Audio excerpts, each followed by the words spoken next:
Makcik. Sihat. Duduk dengan siapa? Bang sini je. Adik-adik lagi, dia orang dua. Oh dialisis. Buat dekat mana?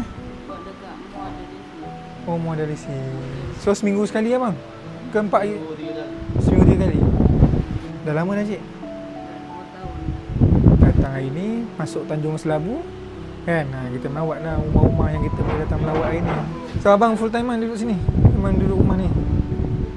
So abang yang bawa ulang alik pergi dialisis semua? Dia nak abang lagi tu. Oh. Kerja kat mana? Dekat Raja Niaga Baru. Oh Nego tu. Jumpa doktor ikut waktu, makan ubat. Kalau doktor nasihatkan apa-apa kena ikut. Ada kena KJB? Tak ada. Yalah, saya doakan makcik dimudahkan urusan, segera sembuh, segera pulih. InsyaAllah lah kita bantulah mana yang boleh bang Sampaikan semangat yang Tan Sri Muhyiddin. Kepada makcik. Ya insyaAllah. Saya sampaikan salam pada beliau. Makcik, macam mana? Okey? Okey, alhamdulillah. Tak ada keluar mana hari ni? Tak ada. Tiga bang dengar sebelah tu. Oh. Terang sebelah. Sebelah. Ni Fadli datang bawa saya.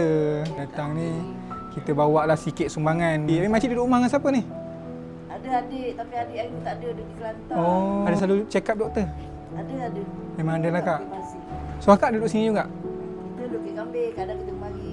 Selalu tengok sini, selalu datang sini. Oh, kalau tak saya sampaikan salam takzim daripada Yang Berhormat Tan Sri Muhyiddin. Saya wakil dia hari ni datang melawat makcik.